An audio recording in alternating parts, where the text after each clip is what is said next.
வணக்கம் children, this is Malati. நாம இன்னைக்கு exercise 3.10ல first sum பார்க்க போறோம். Solve the following quadratic equations by factorization method.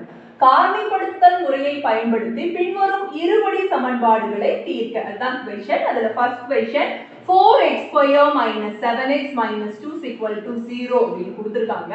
பாத்தீங்கன்னா இந்த x ஸ்கொயருக்கு ஒரு 4 ன்னு ஒரு கோஎஃபிஷியன்ட் கேள்வி இருக்கு இல்லீங்களா? அப்ப நாம என்ன பண்ணனும்? இந்த 4ஐயும் இந்த கான்ஸ்டன்ட் டேர்ம் இருக்கு இல்லீங்களா? மாறிலி உறுப்பு ரெண்டையும் பெருக்கி அதனுடைய பெருக்கு தொகை அதாவது ப்ராடக்ட் ஆன -8 ன்னு சைனோட எழுதிக்கணும். ஓகேங்களா? இப்போ நாம கண்டுபிடிக்கக்கூடிய ஃபேக்டர்ஸ் ஒண்ணுல இருந்து இன்னொன்னு கழிக்கணும் அப்படின்னு சொல்லி இந்த மைனஸ் குறி சொல்லுது. அது மட்டும் இல்லாம ரெண்டுக்கும் வேற வேற சைன் அப்படினும் இந்த மைனஸ் சைன் நமக்கு சொல்லுது. இப்போ இதுல என்ன மிடில் டேர்ம் அத கொண்டு வந்து இங்க எழுதிக்கலாம். என்ன மிடில் டேர்ம்னா -7. இப்போ நம்ம கழிச்சா 8க்கு ஃபேக்டர்ஸ் கண்டுபிடிக்கிறோம். நம்ம ஒண்ணுல இருந்து இன்னொன்னு கழிச்சா 7 வரணும் அப்படினா 1 8 வாட்டி. பாருங்க 1 8 is 8. 8ல 1 போச்சுனா 7. பட் இங்க என்ன சைன் இருக்கு பாருங்க. ஏன்னா இங்க மைனஸ் சைன் இருக்கனால 1க்கு பிளஸ் 1க்கு மைனஸ் அப்படி நமக்கு தெரியும்ங்கறனால இந்த மைனஸ் சைனை எதுக்கு கொடுக்கிறதுங்கறத மிடில் டேர்ம் வச்சு முடிவு பண்ண போறோம். இங்க மைனஸ் சைன் இருக்கா பெரிய நம்பருக்கு மைனஸ் சைனும் இதனோட ஆப்போசிட் சைன் எதிர்க்குரிய சின்ன நம்பருக்கு நாம கொடுத்துட்டோம். இப்போ பாருங்க இந்த 4 ஆல பெருக்கி தான் இது -8 ஆச்சு. அப்ப இந்த 4 ஆல இது ரெண்டையும் வகுக்கணும்.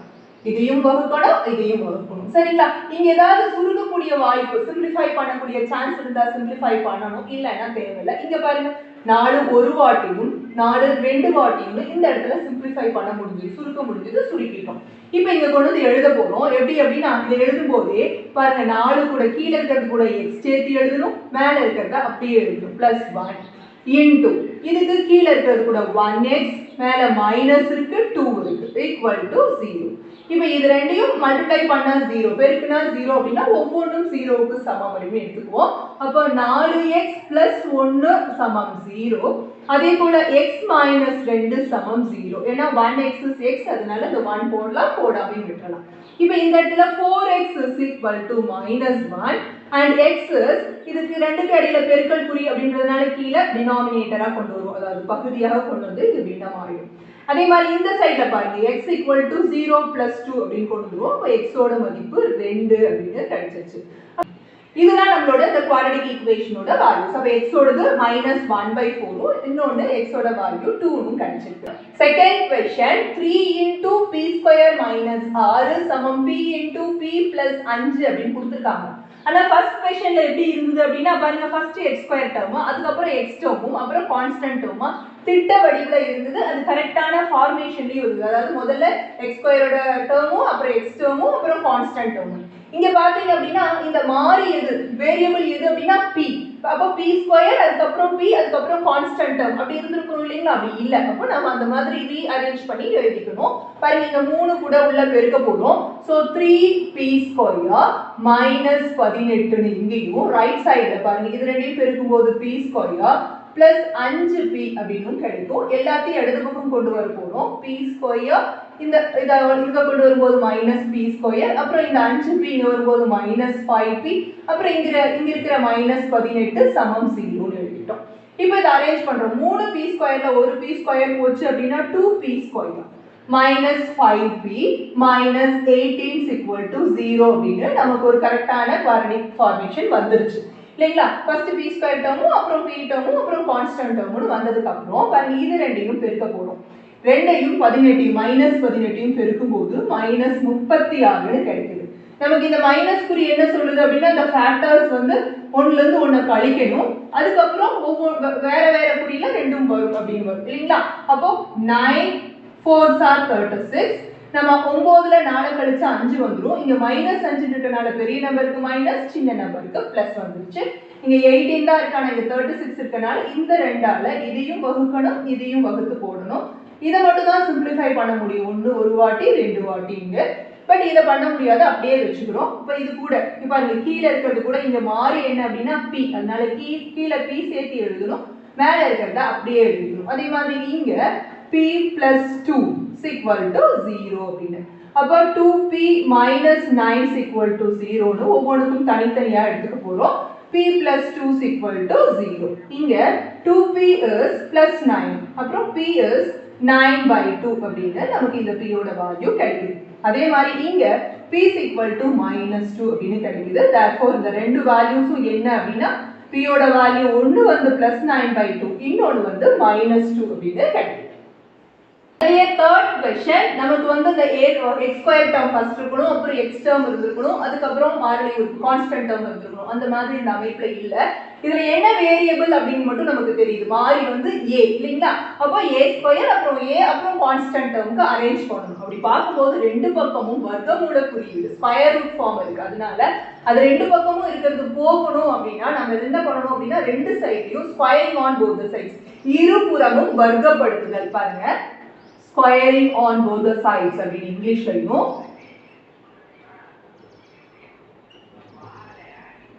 அதுவே தமிழ்ல இருபுறமும் வர்க்கப்படுத்துதல்.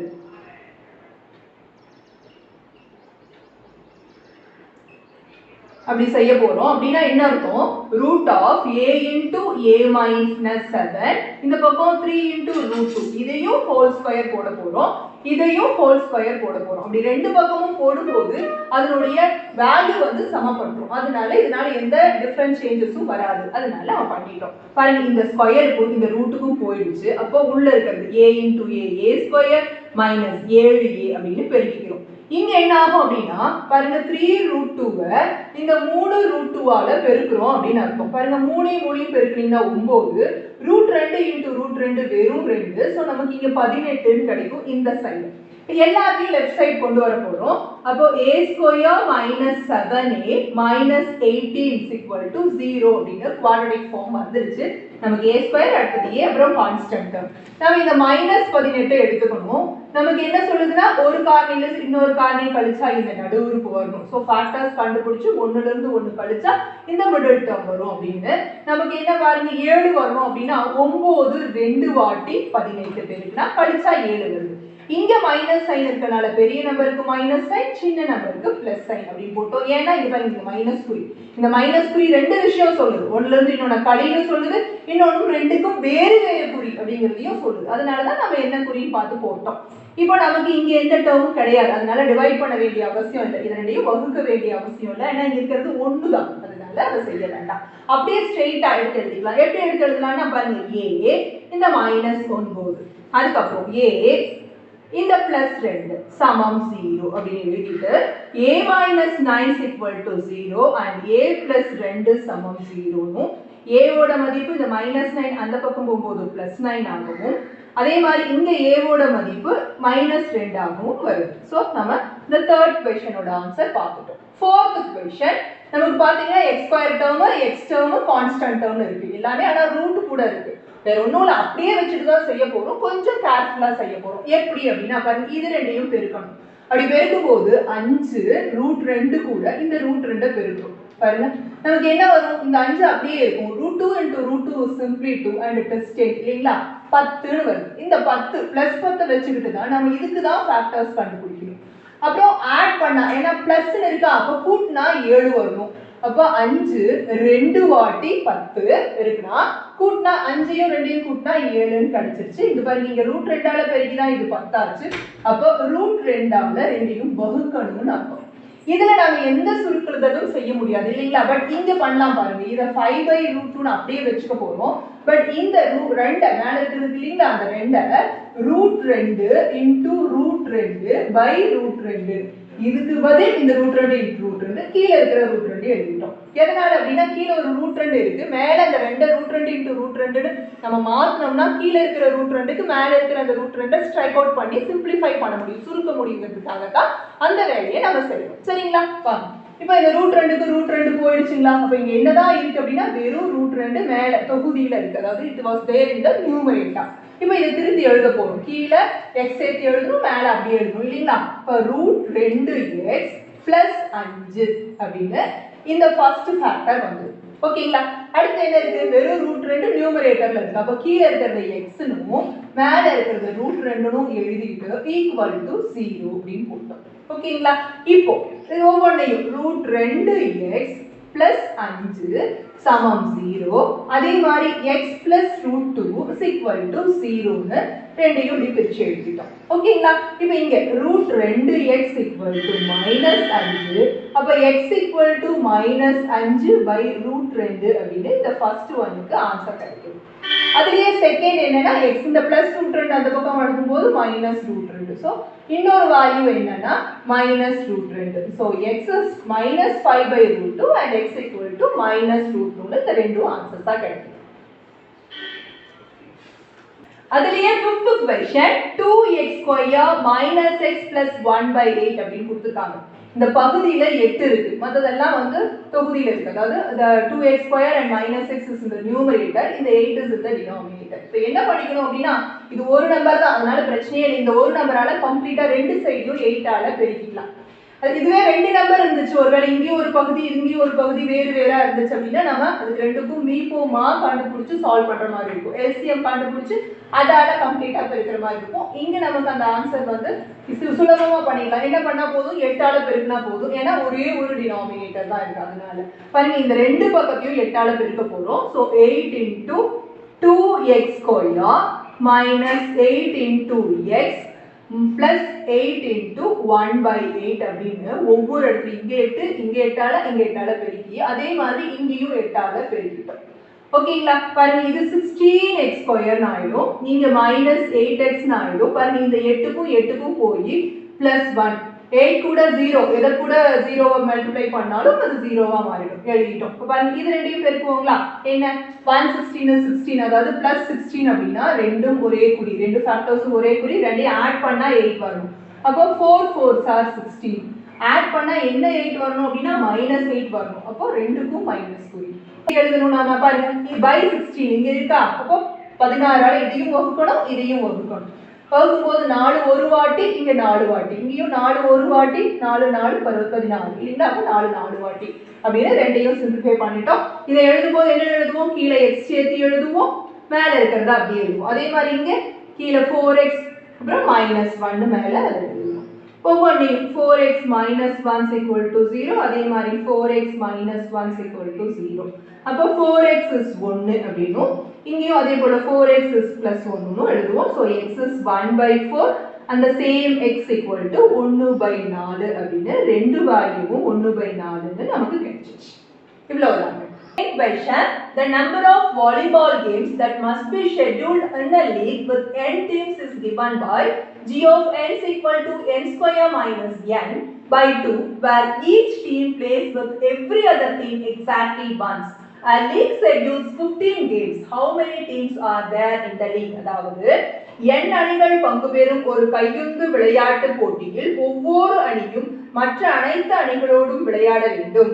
15 போட்டிகள் கொண்ட தொடரில் மொத்த போட்டிகளின் எண்ணிக்கை g of n சமம் n square minus n by 2 எனில் பங்கேற்கும் அணிகளின் எண்ணிக்கையை காண்க.